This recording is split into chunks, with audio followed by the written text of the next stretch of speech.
Chapter 4 का भी देखा है, ठीक है। चैप्टर 5 में और 4 में भी नहीं कुछ, और फिर जाके 6 में 2 क्वेश्चन है, तो 3 में है क्वेश्चन रहते थे काफी, वो अभी हम देख लेते हैं। उसमें सबसे पहला क्वेश्चन यही है कि the moment you switch on your mobile phone, your location can be tracked immediately by global system. ठीक है, तो अभी हम देखते हैं इसको क्या होगी।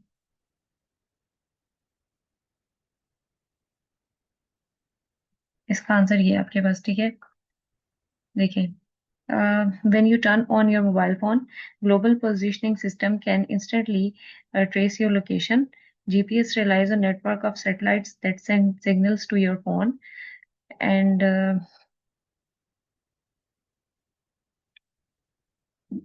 your phone uses these signal to figure out your position by calculating distance from multiple satellites. This process enables accurate navigation, location-based apps, and emergency। ठीक है, आपको पता है ना, जब आपका फोन गुम हो जाए या आपका इवन आपके पास भी हो, आपको ट्रेस करना हो, तो आप जैसे ही कहते हैं फोन उसका ऑन हुआ है अभी, तो फिर उसकी लोकेशन ट्रेस हो जाती है। अब लोकेशन ट्रेस कैसे हो सकती है? वो ग्लोबल पोजिशनिंग सिस्टम के थ्रू ट्रेस हो रही थी। अब जैसे देखिए, डिफरेंट आपके पास सैटेलाइट सिस्टम है, ये सैटेलाइट्स क्या करेंगे, सिग्नल सेंड करेंगे आपके मोबाइल को, और वो ट्रेस बैक होके जाएंगे। वहां से इसकी कैलकुलेशन होगी कि भाई अभी बंदा इस जगह पे मौजूद है। वहां से आपको पता चल जाता है कि भाई इस ये फोन जो है अभी यहाँ पे मौजूद है। ठीक है, कभी फोन गुम हो गया, उसकी पोजीशन भी हम ऐसे ही कैलकुलेट कर सकते हैं। और प्लस जब आप क्या कर रहे हो कि आपकी लोकेशन हो, लेकिन अगर आपके पास मोबाइल हो तभी पता चल सकता है। और इसके साथ ही उसने एक ये भी चीज बता दी हुई थी कि हमारे पास Newton had predicted about the artificial satellites 300 years ago. उसने बताया था कैसे आर्टिफिशियल सैटेलाइट बनेंगे। और प्रिंसिपा मैथमेटिका में अब फिगर थी, उसके accordingly if the object is thrown horizontally with a particular speed from a place which is sufficiently high, it will start revolving around। यानी अगर किसी ऑब्जेक्ट को हम हॉरिजेंटली फेंकते हैं, ठीक है, यानी हॉरिजेंटल ऐसे फेंकते हैं, और स्पीड इतनी दे देते हैं, स्पीड हम उसको कितनी दे रहे हैं, हम स्पीड हाई स्पीड दे रहे हैं कि वो स्टार्ट रिवॉल्व करना शुरू हो जाएगा। ठीक है, तो इसका भी आंसर हम देख लेते हैं कि Newton laid the foundation for understanding how object can orbit earth. उसने बताया कि अर्थ के करीब करीब जो है वो कैसे ऑब्जेक्ट्स जो है ऑर्बिट करेंगे, तो इस work on universal gravitation law of motion. ठीक है, और उसने कहा इस famous cannon ball thought experiment जो 1687 में हुआ, और demonstrated that an object launched with sufficient speed could remain in the orbit around the earth. ये भी हमने, अगर आपको याद हो, तो हमने यही किया था कि हमारे पास अर्थ के करीब अगर हमने कोई सैटेलाइट भेजना है, कुछ करना है, तो उसकी खास स्पीड होनी चाहिए जो कि हमने निकाली थी। उसको रखेंगे तभी वो क्या करेगा, अर्थ के करीब करीब एक उसके ऑर्बिट में करेगा। तो न्यूटन ने ये बहुत पहले चीजें कर ली हुई थी, बता दी हुई थी। ठीक है, अच्छा, इसके बाद हम देखते हैं नेक्स्ट क्वेश्चन कौन सा है।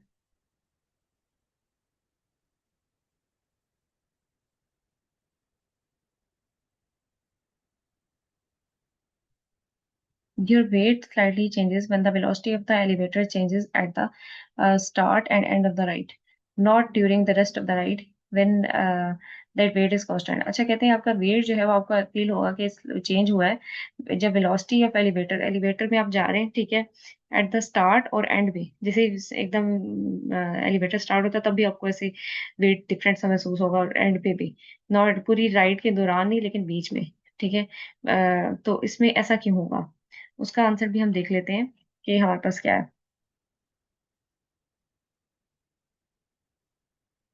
ये देखें, ये नॉर्मल वेट है, ग्रेटर देन नॉर्मल वेट। जब ऊपर की तरफ जाते हैं ना, आपको हैवीनेस फील होगी, आपको लगेगा ज्यादा वेट है। जब आप नीचे की तरफ आ रहे होते हैं, आपको लेस वेट, नॉर्मल वेट से लेस वेट महसूस हो रहा होता है। ठीक है, और बिल्कुल नहीं, खुदा न खास्ता के वेट वो लिफ्ट जो है आपकी टूट चुकी है, तो अब नीचे की तरफ छोड़ा एकदम, तब आपको जीरो वेट महसूस हो रहा होता है। ठीक है, ऐसा क्यों हो रहा होता है? The term weight typically refers to the force exerted on the floor.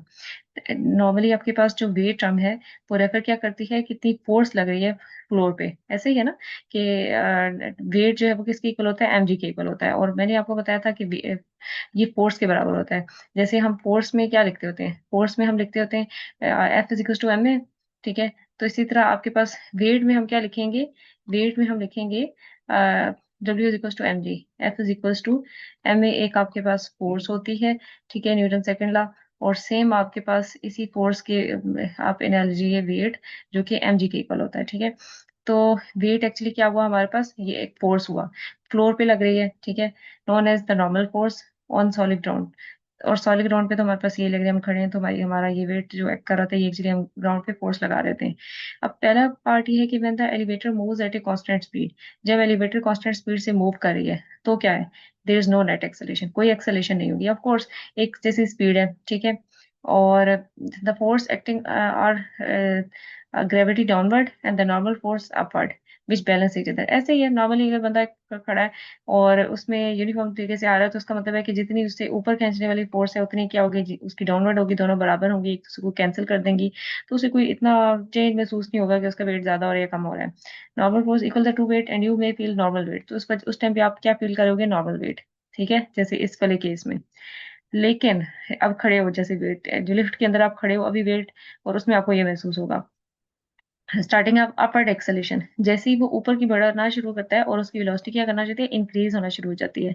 Velocity increase मतलब एक जैसी वेलोसिटी नहीं जा रह रही, चेंज हो रही है, तो मतलब एक्सेलरेशन प्रोड्यूस हो रही है, अपर डायरेक्शन में एक्सेलरेशन प्रोड्यूस हो रही है। Elevated floor pushes upper two accelerate the body upward, ऐसे ही होता है, एलिवेटर ने ऊपर बॉडी को तेजी से लेके जाना शुरू किया, एक्सेलेरेशन प्रोड्यूस हुई, नॉर्मल फोर्स इंक्रीजेस। इस केस में आपके पास क्या होगा, नॉर्मल फोर्स इंक्रीजेस, आपके पास क्या हो रही है, नॉर्मल फोर्स इंक्रीज करी है, ठीक है। यहाँ पे आप देखो कि आपके पास नॉर्मल फोर्स यानी कि आपके पास जो ऊपर जाने वाली फोर्स है वो ज्यादा हो रही है वेट की निस्बत, ठीक है, क्या हो रही, the normal force increases to overcome both gravity and provide additional force of acceleration, ठीक है। यानी वेट तो था ही था, उसके अलावा क्या हो रहा है, आपके पास एक और एक्स्ट्रा फोर्स आ रही है, ठीक है। तो उस फोर्स के ऐड होने की वजह से आपको क्या महसूस होगा कि आपके पास एक आपको महसूस होगा कि जैसे आप नॉर्मल से ज्यादा हैवियर फील होगा, आपको वेट ज्यादा महसूस होता है जब ऊपर की तरफ जा रहे हो, तो इसका रीजन ये होता है कि ऊपर खींचने वाली फोर्स है, उसके अलावा वो क्या करी है, वो ओवरकम करी है, ठीक है। वो ओवरकम करी है तो वो क्या करी है कि आपके पास एक एक्स्ट्रा फोर्स ऐड हो रही है, ठीक है। इसकी वजह से आपको वेट क्या महसूस हो रहा है, ज्यादा महसूस हो रहा है। इसके बाद end of the ride, slowing down, जैसे आप यहाँ पे स्लो डाउन कर रहे हो और डिसेलेशन हो रही है एट द टॉप, जैसे ही ऊपर पहुंचते हो ना एग्जैक्ट उस टाइम आपके पास एक्सेलेशन कम हो जाती है क्योंकि आप ऊपर पहुंच चुके होते हैं, ठीक है। तो जब आप ऊपर पहुंच चुके होते हैं उस टाइम जरूरत नहीं होती आपको इस चीज की, एग्जैक्ट ऊपर पहुंच के आपको जरूरत नहीं होती कि अब अपने आपकी उसने जो है ना लिफ्ट ने रुक जाना होता है, डिसेलेशन मतलब एक्सेलेशन कम हो रही होती है तो नेगेटिव एक्सेलेशन हो रही होती है। जब नेगेटिव एक्सेलेशन हो रही होती है तो अब आपको कैसे महसूस होगा, जैसे बिल्कुल ऊपर देखें उसमें आपको बता रहे हैं कि आपके पास क्या होगा, वेट और जो आपके पास दूसरी फोर्स थी वो नेगेटिव माइनस साइन में, ये देखें फोर्स जो लग रही है माइनस एम ए हो जाएगी, तब के केस में आपको क्या महसूस होगा, आपको बिल्कुल लाइटर महसूस होगा, ठीक है। और इस केस में तो आप समझें कि बिल्कुल ही फ्री वाला केस आ जाता है, वेट बिल्कुल नॉर्मल फोर्स के इक्वल आ जाता है, वो नीचे गिर जाएगी, ठीक है। यहाँ पे ये चीज हो जाएगी। अच्छा फिर उसके बाद 1984 में height of 100 kilometre above Hawaii island with a speed of 29 Bruce Magnus stepped into space from a space shuttle and become the first human satellite। ये फर्स्ट ह्यूमन सैटेलाइट की बात की कि 1984 में था, इन्फॉर्मेशन के लिए ये आपने इसकी वैल्यूज याद कर लेनी है, पेपर में आ सकती हैं। अच्छा आगे आपके पास टू साइलेंडर्स ऑफ इक्वल मैसेज हैं, ठीक है, जो आपको नजर आ रहे हैं, वन विद लार्जर डायमीटर, एक इसका जो ऊपर वाला है इसका लार्जर डायमीटर है और जो दूसरा वाला है उसका कम है। तो जिसका larger the one is larger diameter has a greater rotational inertia, उसका ज्यादा रोटेशनल इनर्शिया होगा, ठीक है। उसका आंसर भी हम देख लेते हैं कि आपके पास इक्वल मैस है, ठीक है, two disc with moment of inertia spinning with initial angular velocities से कर रही हैं, ये एंगुलर वेलोसिटी यानी गोल गोल घूम रही हैं।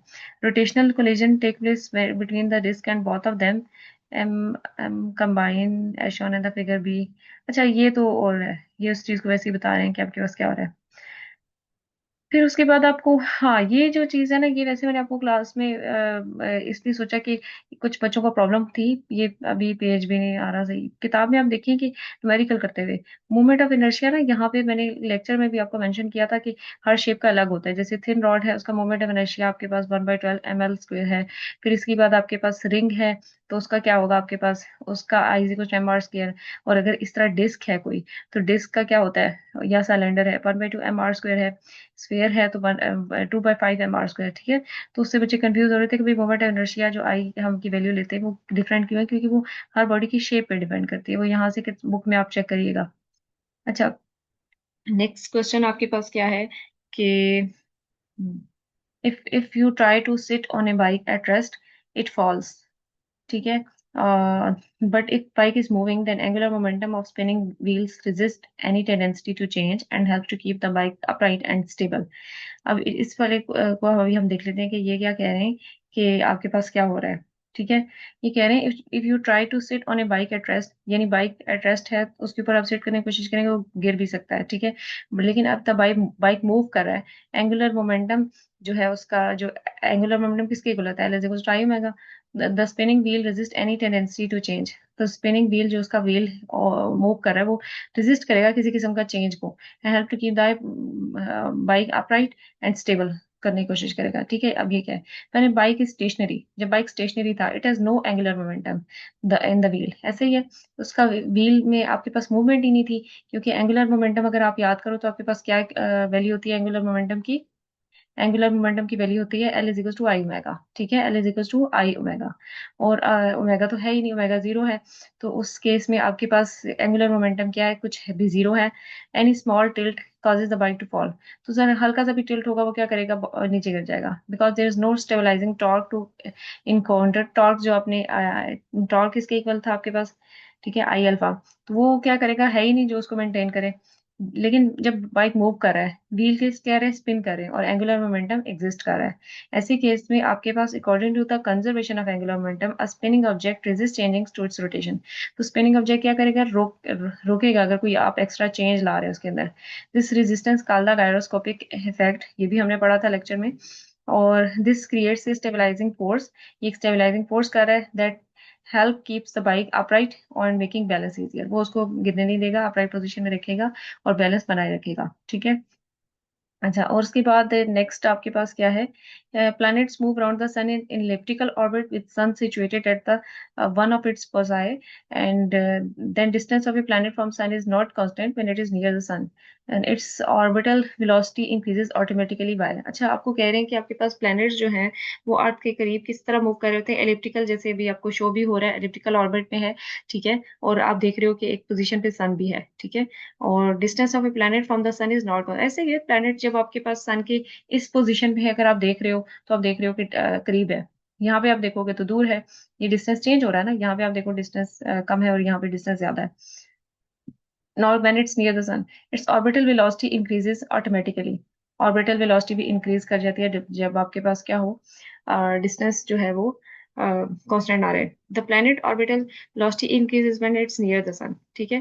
कह रहे हैं कि आपके पास प्लैनेट का जब अर्थ के करीब जब वो उसका डिस्टेंस क्या है सन के करीब, उस the planet's orbital velocity increases when it's near the sun. Sun के करीब है तो उसकी ऑर्बिटल वेलोसिटी क्या होगी? ज्यादा. कंजर्वेशन ऑफ एंगुलर मोमेंटम की वजह से. ठीक है. क्यों कंजर्वेशन ऑफ एंगुलर मोमेंटम? आप देखें, when the planet move closer to the sun in its elliptical orbit, the distance radii decreases. ऐसे ही है ना, यहाँ से मैं नजर आ रहा है कि रेडियस कम हो रहा है, causing the decrease in moment of inertia. अगर रेडियस डिक्रीज हो जाएगा तो ये जो मोमेंट ऑफ इनर्शिया है आई है, ये भी क्या हो जाएगा? कम हो जाएगा, क्योंकि मोमेंट ऑफ इनर्शिया में याद है एम आर स्क्वायर उसकी वैल्यू होती है. अगर आर की वैल्यू हमारे पास कम हो रही है तो ऑफकोर्स आई की वैल्यू यानी मोमेंट ऑफ इनर्शिया की वैल्यू भी क्या हो रही है? कम हो रही है. और हमारे पास एंगुलर मोमेंटम होता क्या है? L is equal to I omega. और इस केस में ओमेगा क्या हो जाना चाहिए? ज्यादा हो जाना चाहिए. एंगुलर वेलोसिटी क्या हो जानी चाहिए? ज्यादा. इसी तरह जब प्लैनेट दूर है तो आप देख रहे हो रेडियस ज्यादा हो रहा है. रेडियस ज्यादा होने का मतलब है मोमेंट ऑफ इनर्शिया ज्यादा हो जाएगा. और ऐसे केस में एंगुलर वेलोसिटी क्या हो जाएगी? कम हो जाएगी. तो आपने एंगुलर मोमेंटम से इसको एक्सप्लेन कर देना कि जिस सन के करीब प्लैनेट्स होते हैं उनकी आपके पास जो मोमेंट ऑफ इनर्शिया है वो कम हो रहा होता है, इसीलिए उनकी एंगुलर वेलोसिटी क्या होती है? ज्यादा होती है. मोमेंट ऑफ इनर्शिया को एंगुलर मोमेंटम को कंजर्व रखने के लिए. ठीक है. अच्छा, आगे आपके पास एक क्वेश्चन है जिसमें से आपके देख रहे हो कि आपके पास हो क्या रहा है. अच्छा, पहले एक ये देख लेते हैं. पहले तो ये जो एक इससे पीछे एक क्वेश्चन था ये वाला, तब जिसमें से आपको बता रहा है कि the ball speed increases as the string wraps around the finger. ठीक है. ऐसे ही है ना, स्ट्रिंग से वो रैप करी जा रहा है, बॉल उसके साथ बंधी हुई है. तो इसका आंसर देख लेते हैं आपके पास क्या है. ये देखिए, the ball speed increases as the string wraps haps around the finger. ठीक है. इसमें क्या हो रहा है? This increases speed is due to the angular momentum conservation. Angular momentum conservation हो रही है इसलिए उसकी स्पीड इंक्रीज हो रही है। कैसे? L is equal to I का था, ठीक है। The string wrap around the finger, the effective length of the string shortens. ऐसे ही है। ये एक उसकी उंगली पे ना, जैसे आप देखो कि रस्सी से वो बॉल बंधी हुई है और वो जैसे जैसे मूव करी जा रहा है वो उसके साथ मजीद उसके टर्न्स उसकी फिंगर पे आई जाते हैं। तो जैसे जैसे उसकी फिंगर पे टर्न आती जाएंगी, इसका मतलब है जो स्ट्रिंग की लेंथ है वो क्या होती जाएगी? कम होती जाएगी। लेंथ कम होने का मतलब क्या होगा? कि मोमेंट ऑफ इनर्शिया क्या हो रहा है? कम हो रहा है। तो इसी केस में एंगुलर स्पीड क्या हो जानी चाहिए? ज्यादा हो जानी चाहिए। तो इसीलिए आपके पास जो मूवमेंट ऑफ इनर्शिया कम हो रहा है तो एंगुलर स्पीड क्या हो जाएगी? ज्यादा हो जाएगी। इसीलिए वो कह रहे हैं कि उसकी स्पीड फास्टर होती जाती है, ठीक है, ज्यादा होती जाती है, फास्टर होती जाती है। फिर उसके साथ ही एक और भी हमारे पास स्टेटमेंट था जिसमें था कि why does the coasting rotating system slow down as water steps drips into the beaker. यानी आपके पास एक बीकर है, बीकर में आप देखो कोई सोल्यूशन पड़ा हुआ है, वो मूव कर रहा है, ठीक है। उसमें बहुत सारे तरीके होते हैं, जैसे आपने केमिस्ट्री लैब में देखा भी होगा कि अगर हमने उसके अंदर उसको रोटेट करा रहे हैं लिक्विड को, और जैसे ही मैं ऊपर से कोई लिक्विड क्या करती हूँ उसके अंदर ड्रॉप करती हूँ, तो उसके अंदर जो आपके पास रोटेटिंग सिस्टम है वो क्या करेगा? स्लो डाउन हो जाएगा। क्यों हो जाएगा? वो भी अगेन आपके पास क्या होगा? Law of conservation of angular momentum हो रहा होगा। वो क्या कहते हैं? I1 omega 1 is equal to I2 omega 2। और आई क्या है? Moment of inertia. बिगनिंग में जब आपके पास वाटर जो है, less water is in their is less water in the coasting rotating system and I small. अच्छा, आई जो है वो mr² पे डिपेंड कर रहा है, ठीक है। तो शुरू में जब हम देखते हैं कि जब पानी मूव कर रहा है उसका मोमेंट ऑफ इनर्शिया क्या होगा? कम होगा, क्योंकि उसमें मैस कम है, लिक्विड कम है, मैस कम है, ठीक है। जैसे ही आपने मजीद लिक्विड ऐड किया, मैस मजीद ऐड कर दिया, तो मोमेंट ऑफ इनर्शिया क्या करेगा? बढ़ जाएगा। फाइनल वाले में I2 में मोमेंट ऑफ इनर्शिया बढ़ जाएगा। अब जब मोमेंट ऑफ इनर्शिया बढ़ा तो एंगुलर स्पीड ने क्या हो जाना है? कम हो जाना है, ताकि कंजर्वेशन रहे, ठीक है। When the water dip into the beaker it mass increases and as a result its angular velocity decreases in order to conserve the angular momentum। तो यहाँ से हमें ये पता चल रहा। अच्छा, फिर उसके बाद यही वाली, ये भी आपकी बुक में थी जहां से मैंने बताई आपको। हाँ, इसका आंसर भी बता चुकी हूँ और ये भी हम कर चुके हैं। अच्छा, फिर उसके बाद आपके पास ये तो बिल्कुल नजर नहीं आ रहा। It has been notice that when ice on the polar caps of earth melt and water flows away in the form of river. अच्छा, ऐसे ही होता है जब आपके पास बर्फ पड़ती है ना विंटर्स में, तो वो ग्लेशियर्स बनते हैं और फिर बाद में वही मेल्ट होके आपके पास समंदर बना रहे होते हैं। तो यहाँ उसी की बात हो रही है। कहते हैं कि आपके पास क्या हो रहा है? इसमें अब आपको बता रहे हैं कि जब आइस पोलर कैप्स में मेल्ट करेगी, वाटर फ्लो करेगा रिवर में आके, मोमेंट ऑफ इनर्शिया वाटर का क्या करेगा? इंक्रीज होगा। And hence the earth axis rotation increases due to the conservation of angular momentum, ठीक है। और hence the angular velocity of the earth will decrease, angular velocity decrease करेगी। और therefore the duration of the day increases slightly, duration of day increase कर जाएगा, ठीक है। अभी इसको मैं एक मिनट आपको बताती हूँ। ये मोमेंट ऑफ इनर्शिया कैसे बढ़ रहा है? अब देखें कि जब वाटर आ रहा है मेल्ट होके आ रहा है, तो मूवमेंट मैस इंक्रीज हो रहा है, जैसे कि थोड़ी देर पहले मैंने आपको बताया। तो ऐसे केस में वेलोसिटी क्या कर जानी है? डिक्रीज कर जानी है। वेलोसिटी डिक्रीज हो जानी है। वेलोसिटी यानी कोई चीज देर से घूम रही है, जैसे अर्थ के करीब, अर्थ सन के करीब वो क्या कर रहा है? फुल रोटेशन कर रहा है ना। तो अगर उसकी स्पीड कम हो जाएगी, इसका मतलब डे क्या हो जाएगा? स्लो हो जाएगा, डे बड़ा हो जाएगा। सूरज के करीब दिन जो है ना, आपको क्या महसूस होगा? बड़ा महसूस होगा, ठीक है। अच्छा, अब इसके बाद इसको क्या करना है?